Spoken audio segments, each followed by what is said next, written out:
நாளின் காலை வேளையிலே ஆண்டவர் நமக்கு தருகிற வார்த்தை சங்கீதம் 17:7.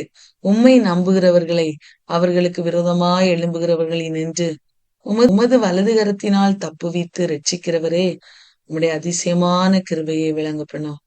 சங்கீதக்காரராகிய தாவீது ஒரு அழகான விண்ணப்பத்தை ஆண்டவருடைய சமூகத்திலே வைக்கிறார்.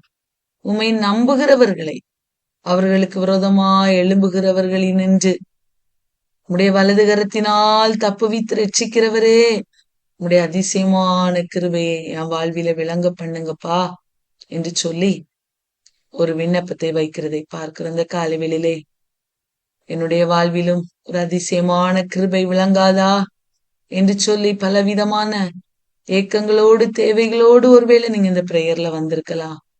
ஆனா நம்முடைய ஆண்டவர் அவரை நம்புகிற பிள்ளைகளுடைய வாழ்விலே அதிசயமான கிருபையை விளங்க பண்ண வல்லவராயிருக்கிறார் என்பதை நாம் ஒருபோதும் மறந்து போக வேண்டாம். பிரியமானவர்களே, நமக்கு விரோதமாய் எத்தனை பேர் எழும்பினாலும், நமக்கு விரோதமாய் எவ்வளவு பெரிய சூழ்நிலைமைகள் வந்தாலும், எல்லாவற்றிலும் இருந்து நம்மை தப்புவித்து அவரை நம்முடைய வலது பாரிசத்தில் வைத்திருக்கும் போது அவருடைய வலது கரத்தினால் நம்மை தப்புவித்து அவர் ரட்சித்து அவருடைய அதிசயமான கிருபை அவர் விளங்க பண்ணுவார்.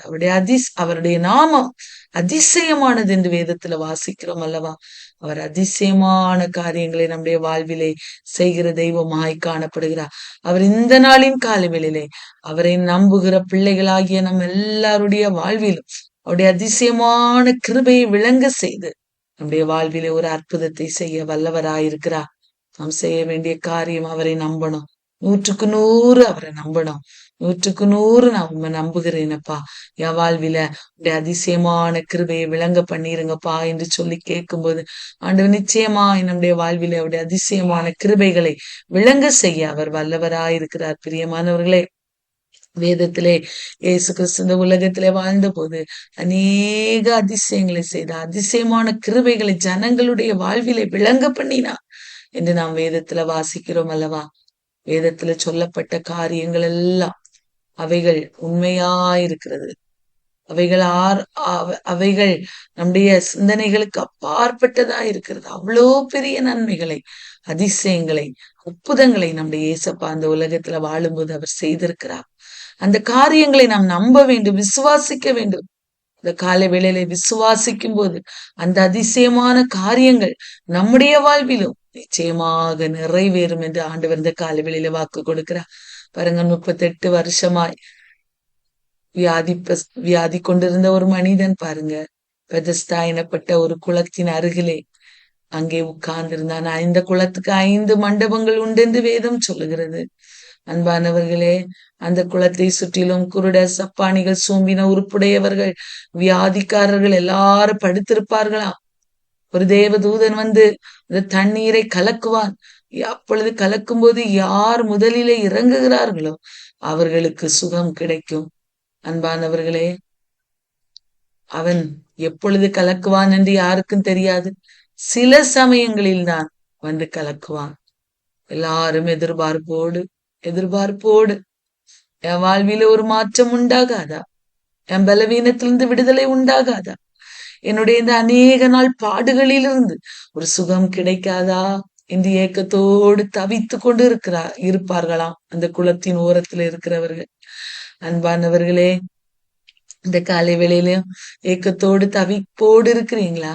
நாம் ஏக்கத்தோடு தவிப்போடு இருக்க வேண்டிய அவசியம் இல்லை. நமக்காக கிறிஸ்து உயர்த்தப்பட்டிருக்கிறார், மரத்திலே உயர்த்தப்பட்டிருக்கிறார்.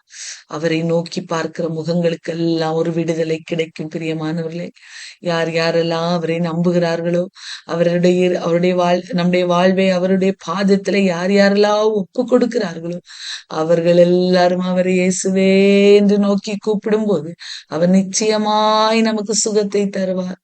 அன்பானவர்களே, உங்களுடைய எதிர்பார்ப்புகள் மிகவும் பயங்கரமான எதிர்பார்ப்பா இருந்தது அந்த குளத்தின் அருகே உட்கார்ந்திருந்தவர்களுடைய வாழ்விலே. பாருங்க, அங்கே 38 வருஷமாய் பலவீனப்பட்டு இருக்கிற ஒரு மனுஷன், பாருங்க, வியாதி கொண்டிருக்கிற ஒரு மனுஷன் இருந்தானா. இயேசு பாருங்க அந்த வழியாய் வரும்போது அவனை காண்கிறார். அன்பானவர்களே, 38 வருஷம், ஒன்றல்ல இரண்டல்ல பிரியமானவர்களே, 38 வருஷமா வெகு காலமாய் வியாதியஸ்தன் என்று இயேசு அறிகிறார். பாருங்க, இந்த காலை வேளையில வெகு காலமாய் கஷ்டங்களை பாடுகளை சுமக்கிறீர்களா? இன்றைய நேசு நம்ம எல்லாரையும் அறிகிறவராய் நம் அருகாமையிலே உலாவிக் கொண்டிருக்கிறார். அவர் நிச்சயமாய் இன்று ஒரு விடுதலையை தருவா. நாம் நம்பும் போது, அவருடைய வார்த்தையை விசுவாசிக்கும் போது ஒரு விடுதலை நிச்சயமாய் நம்முடைய வாழ்விலே உண்டாகும். இயேசு அவனை அறிகிறார். ஒருவரும் இயேசுவினிடத்திலே சொல்லவில்லை. இயேசுவுக்கு தெரியும், அவர் கடவுள் அல்லவா? அவர் அறிகிறார், இந்த மனிதனுடைய வேதனையை அறிகிறார். அந்த காலவேளையிலே உன்னை காண்கிறவராய், உன்னுடைய வேதனையை அறிகிறவராய், உன் அருகாமையிலே நேசு உலாவிக் கொண்டிருக்கிறார். உனக்கு இன்று ஒரு விடுதலையை தருவார். பிரியமானவர்களே, கேட்கிறார், சுத்தமாக வேண்டும் என்று விரும்புகிறாயா?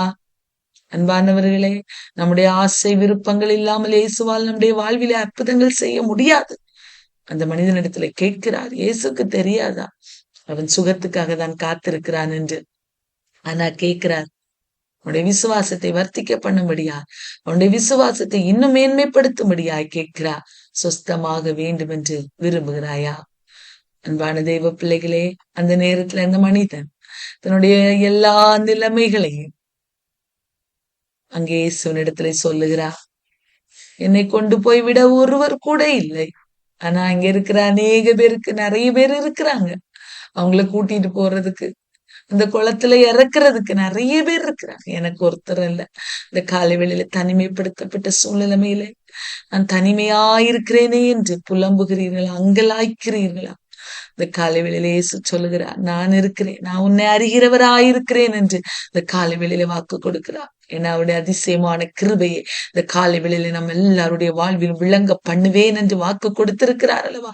அவர் நிச்சயம் விளங்க பண்ணுவார். பிரியமானவர்களே, அவன் தன்னுடைய எல்லா நிலைமையும் அவன் சொன்ன போது இயேசு வேதனைப்பட்டவராய் சொல்லுகிறார். இயேசு அவனை நோக்கி, எழுந்திரு, உன் படுக்கையை எடுத்துக்கொண்டு நட.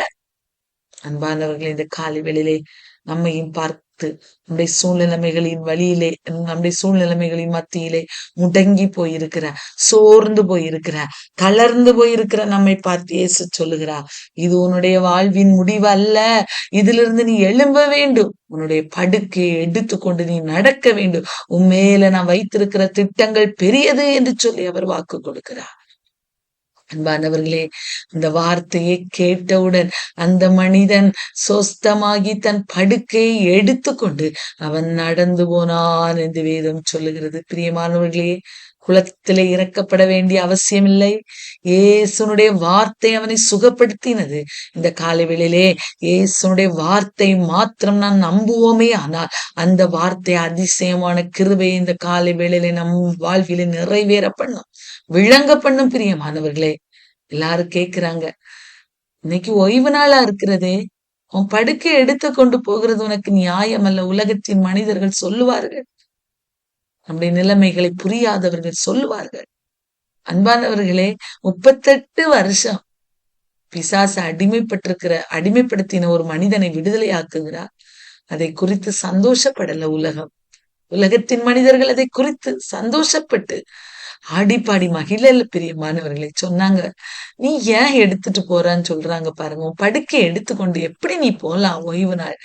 பாருங்க, ரூலையும் அவங்களுக்குரிய அந்த நியாய பிரமாணத்தையும் பிடிக்கிறவர்களாகிதான் உலகத்தின் மனிதர்கள் இருந்தார்கள். ஆனா இயேசு இல்லை. பிரியமானவர்களே, என் மகன் 38 வருஷமாய் எவ்வளவு வேதனைப்படுகிறான், அவனை நிலைமையை அறிந்து போய் அவனை சுகப்படுத்துகிறார். உடனே அந்த மனிதன் சொல்லுகிறார், யார் உனக்கு உன்னை சுஸ்தமாக்கினது யார் என்று கேட்கும்போது அவன் சொல்லுகிறான், என்னை சுஸ்தமாக்கினவன் அவர்கள். நீ ஏன் படுக்கை எடுத்துக்கொண்டு நடந்து போகிறாய்? உனக்கு இது எப்படி கிடைத்தது அப்படின்னு கேட்கும்போது அவன் சொல்லுகிறான், என்னை சுஸ்தமாக்கினவர் ஒருவர் உண்டு. அவர் உன் படுக்கை எடுத்துக்கொண்டு நடன்னு சொன்னாரு, அதனால நான் போறேன் அப்படின்னு சொல்லுகிறான். எவ்வளவு ஒரு விசுவாசமான வார்த்தை, நம்பிக்கையான வார்த்தை. அன்பான தெய்வ பிள்ளைகளே, இந்த உலகத்துல யாரும் நம்முடைய ஆசீர்வாதத்தை முடக்கி போட வேண்டிய அவசியம் இல்லை. பிரியமானவர்களே, ஏசு ஒரு வார்த்தை சொன்னால் போதும், நம்முடைய வாழ்விலே மாற்றங்கள் உண்டாகும். யாரும் நம்மை தடுக்கவே முடியாது. பிரியமானவர்களே, அந்த அதிசயமான கிருபைகளை அவர் இன்று நம்முடைய வாழ்விலே அவர் விளங்க பண்ண அவர் வல்லவராயிருக்கிறார். அவர் எனக்கு சொன்னார், நான் செய்தேன், சுகத்தை பெற்றுக்கொண்டேன். இதை குறித்து நீங்க ஏன் கேள்வி கேட்கிறீங்க? கேள்வி கேட்க வேண்டிய அவசியம் இல்லை. என் இயேசு பெரியவர், அவர் என் வாழ்வில் அற்புதத்தை செய்திருக்கிறார் என்று சொல்லி அவன் தன் படுக்கை எடுத்துக்கொண்டு நடந்தான். இந்த காலை வேளையிலே சொஸ்தமாக வேண்டும் என்று விரும்புகிறீர்களா? பாவத்திலிருந்து, வியாதியிலிருந்து, பிரச்சனைகளிலிருந்து, போராட்டங்களிலிருந்து சொஸ்தமாக வேண்டும் என்று விரும்புகிறீர்களா? இயேசு சொல்லுகிறார், எழுந்திரு, இருக்கிற நிலைமையிலிருந்து எழுந்திரு, படுக்கை எடுத்துக்கொண்டு நடந்து போ.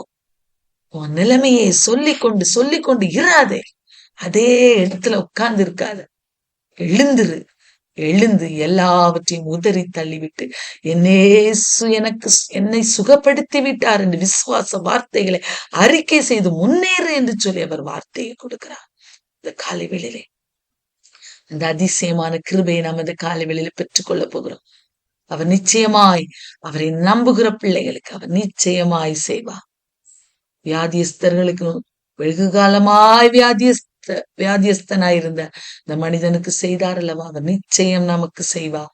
விசுவாசத்தோடு அவரிடத்துல கேட்போம். ஆண்டவர் பெரிய காரியங்களை நம்முடைய வாழ்விலே செய்வா. நம்ம எல்லாரும் கண்கள்